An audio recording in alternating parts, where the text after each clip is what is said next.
Hello friends, welcome to CPM educare. CPM educare पर आप सभी का भरपूर स्वागत है। दोस्तों, आज के इस क्लास में हम लोग पढ़ने वाले हैं पास्ट इंडेफिनिट टेंस, जिसमें आप सभी को बताया जाएगा पास्ट इंडेफिनिट टेंस की पहचान, ट्रांसलेट करने के rules with example, affirmative sentence देखेंगे, नेगेटिव देखेंगे, इंट्रोगेटिव सेंटेंसेस भी देखेंगे, उसके स्ट्रक्चर देखेंगे, रूल्स देखेंगे, एग्जाम्पल्स देखेंगे और साथ ही प्रैक्टिस भी करेंगे। दोस्तों, वीडियो में अंत तक बने रहिएगा और वीडियो को बिना स्किप किए पूरा देखिएगा। सबसे पहले वीडियो को शुरुआत करने से पहले आप सभी से एक रिक्वेस्ट है कि आप वीडियो को लाइक कर दें, अपने दोस्तों में ज़्यादा से ज़्यादा शेयर कर दें। चैनल पर नया आए हैं तो चैनल को सब्सक्राइब करके बेल आइकन प्रेस कर दें ताकि आने वाले वीडियो की नोटिफिकेशंस आप सभी को सबसे पहले मिलते रहें। तो आइए अब शुरू करते हैं हम आज की क्लास। सबसे पहले हम देखेंगे पहचान पास्ट इंडेफिनिट टेंस।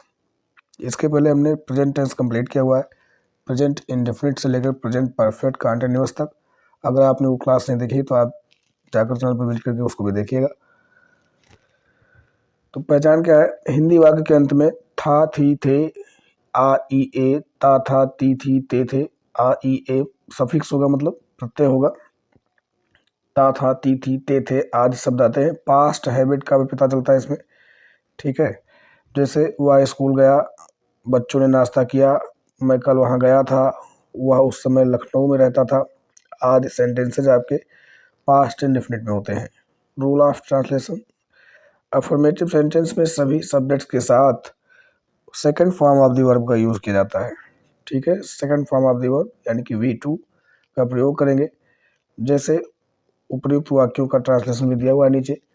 वह स्कूल गया, ही वेंट टू स्कूल, बच्चों ने नाश्ता किया, the children took a breakfast. मैं कल वहाँ गया था, आई वेंट देयर यस्टरडे, वह उस समय लखनऊ में रहता था, ही lived in Lucknow that time, ठीक है। रूल 2 आप सभी को ध्यान रखना है, यदि हिंदी वाक्य में तो, ही अथवा अवश्य है तो उनका ट्रांसलेट करते समय हेल्पिंग वर्ब डिड का प्रयोग किया जाता है और मेन वर्ब की फर्स्ट फॉर्म V1 का प्रयोग करेंगे, ठीक है। अगर तो ही अवश्य आ जाए अफर्मेटिव सेंटेंस में तो उसके लिए तो ही अवश्य के लिए कोई अलग से अंग्रेजी नहीं आती है। बस क्या करना होता है कि जिस पार्टिकुलर टेंस में आया है उसी पार्टिकुलर टेंस के हेल्पिंग वर्ब में हम चेंज करते हैं, हेल्पिंग वर्ब उसमें आ जाती है, ठीक। जैसे प्रेजेंट इंडेफिनिट है तो वहाँ पे आपने देखा डू और डज हेल्पिंग वर्ब है, तो डू और डज सब्जेक्ट के तुरंत बाद में यूज हो गई। पास्ट इंडेफिनिट है तो यहाँ पर आप सभी जाने रहिए, पास्ट इंडेफिनिट में हेल्पिंग वर्ब डिड है, सभी सब्जेक्ट के साथ डिड का प्रयोग किया जाएगा। इसमें अलग अलग सब्जेक्ट के रूल्स आपको नहीं याद करने, ठीक। तो और ऐसे फ्यूचर इंडेफिनिट जब हम पढ़ेंगे तो वहाँ पे शैल और विल होगा, तो वहाँ पर भी अगर तो ही अवश्य आता है तो वहाँ पर आप सभी को मैं बताऊंगा कि वहाँ पर हेल्पिंग वर्ब चेंज हो जाएगी, यानी कि जिन सब्जेक्ट्स के साथ शैल आता था उनके साथ विल का प्रयोग कर लेंगे और जिनके साथ विल का प्रयोग होता था उनके साथ शैल का प्रयोग कर लेंगे। इस प्रकार फ्यूचर इंडेफिनिट के तो ही अवश्य वाले वाक्यों को ट्रांसलेट किया जाएगा। यहाँ पर देखिए, जैसे तुम तो मुझे भूल गए, you did forget me. Mohan तो कल यहाँ आया था, Mohan did come here yesterday. उसने ही मुझे पहले मारा था, ही डिड हिट मी या he did beat me first. Raju तो अंग्रेजी जानता था, राजू डिड नो इंग्लिश। इसने ही कल तुम्हारी शिकायत की थी, he did complain against you yesterday. I hope आप सभी को बहुत अच्छे से समझ में आया होगा। चलिए बढ़ते हैं आगे और अब देखेंगे हम लोग पास्ट इंडेफिनिट टेंस का नेगेटिव सेंटेंस। तो जैसा कि मैंने आपको पहले बता दिया है कि पास्ट इंडेफिनिट में डिड आपका हेल्पिंग वर्ब है, तो यहाँ पर आप सीधे सीधे स्ट्रक्चर इसका देख लीजिए। सब्जेक्ट आएगा, सब्जेक्ट के बाद में डिड नॉट आ जाएगा, फिर नेगेटिव सेंटेंस और इंट्रोगेटिव सेंटेंस दोनों में वर्ब की फर्स्ट फॉर्म आएगी। पास्ट इंडेफिनिट में विशेष रूप से आप सभी को यही याद रखना है कि अफर्मेटिव में वर्ब की सेकंड फॉर्म और नेगेटिव तथा इंट्रोगेटिव में वर्ब की फर्स्ट फॉर्म का प्रयोग होता है। तो ये आपका स्ट्रक्चर रहेगा, subject plus did not plus first form of the verb plus object. और इससे संबंधित कुछ एग्जाम्पल देख लेते हैं। जैसे मैं कल स्कूल नहीं आया था, I did not come to school yesterday. उसने कठिन परिश्रम नहीं किया, he did not work hard और she did not work hard. दोनों सही रहेगा। हम उस कमरे में नहीं सोए थे, We did not sleep in that room. We did not sleep in that room. Sohan ने अपने कपड़े नहीं धुले थे. Sohan did not wash his clothes. ठीक है, तो बहुत ही आसान है, सिंपल फास्ट है, पास्ट इंडेफिनिट बहुत ही इजी आपका टेंस है. पास्ट इंडेफिनिट का हम लोग देखेंगे इंट्रोगेटिव सेंटेंस. इंट्रोगेटिव सेंटेंस का स्ट्रक्चर सबसे पहले हम लोग बात करेंगे. तो यहाँ पर आप देख पा रहे होंगे WH plus did plus subject plus first form of the verb plus object plus question mark. WH यहाँ पे लिखा हुआ है, आप इसको बॉक्स में भी बंद कर सकते हैं. ये हमेशा नहीं आएगा, ये तब आएगा जब प्रश्नवाचक शब्द क्या कब कहाँ कैसे कौन हिंदी वाक्य के बीच में आए होंगे, तब WH वर्ड आएगा, यानी कि क्वेश्चन वर्ड आएगा, अन्यथा नहीं आएगा. क्या से शुरुआत होने वाले yes no type interrogative sentences में जब हम उनको ट्रांसलेट करते हैं तो जिस भी पार्टिकुलर टेंस में वो सेंटेंस होता है, उस पार्टिकुलर टेंस की हेल्पिंग वर्ब सब्जेक्ट के अकॉर्डिंग सबसे पहले आती है, फिर सब्जेक्ट आता है, फिर वर्ब आता है यानी कि मेन वर्ब आता है. ठीक है, और उसके बाद में ऑब्जेक्ट कॉम्प्लीमेंट आता है, और सबसे आखिरी में आपको क्वेश्चन मार्क जरूर लगाना होता है, तभी वो इंट्रोगेटिव सेंटेंस कंप्लीट माना जाएगा. आइए इसकी कुछ एग्जांपल देखते हैं. क्या उसने पत्र लिखा? Did he write a letter? क्या तुमने नाश्ता किया? Did you take a breakfast? Raju ने यह प्रश्न कैसे हल किया? How did Raju solve this question? वहाँ कौन गया था? Who went there?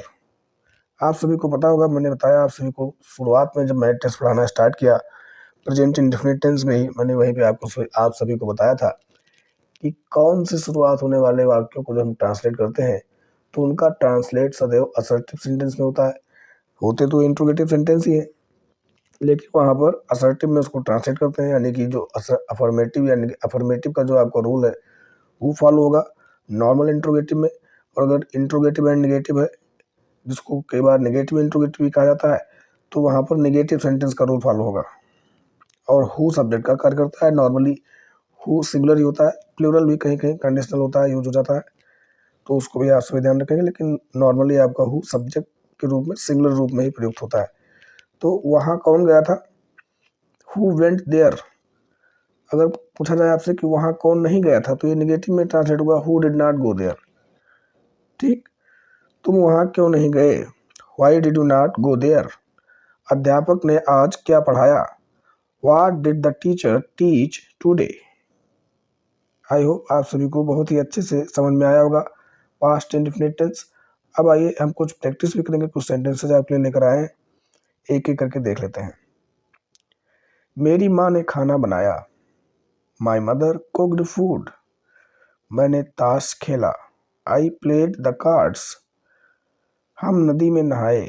We bathed in the river. मैंने अपना पाठ याद किया. I learned my lesson. Mohan घर गया. Mohan went to home. वह स्कूल गया. He went to school. मैंने पुस्तक पढ़ा. I read book. Read first form, second form और थर्ड फॉर्म में सेम रहता है, बस उसका प्रोनाउंसिएशन चेंज हो जाता है. रीड, रेड, रेड ऐसे पढ़ते हैं. ठीक है, तो आई रेड बुक. वह सड़क पर दौड़ा. He ran on the road. तुमने पत्र लिखा. You wrote a letter. हमने हॉकी खेला. We played hockey. Okay, next. मेरे दोस्त ने मुझे पत्र नहीं लिखा. नेगेटिव सेंटेंसेस की प्रैक्टिस. मेरे दोस्त ने मुझे पत्र नहीं लिखा. My friend did not write a letter to me. Radha ने अपना पाठ याद नहीं किया. Radha did not learn her lesson. मेरा भाई नहीं खेला. My brother did not play. चपरासी ने घंटी नहीं बजाई. The peon did not ring the bell. वह घर नहीं गया. He did not go to home. ये लड़के सड़क पर नहीं खेले. These boys did not play on the road. उसने पतंग नहीं उड़ाया. He did not fly a kite. तुम स्कूल नहीं गए. You did not go to school. तुमने साइकिल नहीं खरीदा. You did not buy a cycle. You did not buy a bicycle. वह हॉकी नहीं खेला या उसने हॉकी नहीं खेला. तो क्या हो जाएगा, ही did not play the hockey. ठीक है, अब आइए देखते हैं इंट्रोगेटिव सेंटेंसेस के और एग्जांपल्स प्रैक्टिस करने के लिए। उसने उसे इस तरह क्यों देखा, why did he see him this way. क्या विद्यार्थियों ने कक्षा में शोर मचाया, did the students make noise in the class. तुमको किसने पढ़ाया, हु टॉट यू। क्या तुम दिल्ली गए, did you go to Delhi. वह लड़का क्या करता था, what did that boy do. Football कौन नहीं खेला, who did not play the football. विद्यार्थियों ने अपने गुरु का सम्मान क्यों नहीं किया, why did the students not respect their teachers. तुमने किसको नहीं पढ़ाया, whom did you not teach। किसे या कौन के लिए आपका who आएगा और इसी का ऑब्जेक्टिव केस है whom। ठीक है, तो किसको के लिए क्या है whom। तो तुमने किसको नहीं पढ़ाया, whom did you not teach। वह यहाँ क्यों नहीं आया, why did he not come here। तो दोस्तों ये थे आपके पास्ट इंडेफिनिट टेंस के कुछ सेंटेंसेस, अफर्मेटिव, नेगेटिव और इंट्रोगेटिव के। क्लास आपको कैसे लगी कमेंट करके जरूर बताइएगा। आज की वीडियो में बस इतना ही, जल्दी मिलते हैं एक और क्लास में। तब तक आप इस वीडियो को अपने दोस्तों में शेयर करिएगा, लाइक करिएगा, चैनल पर पहली बार आए तो सब्सक्राइब करें, बेल आइकन को भी प्रेस कर दें ताकि आने वाली नई वीडियोस की नोटिफिकेशन आप सभी को मिलते रहें। Thanks for watching the video. जल्दी मिलते हैं एक और क्लास में।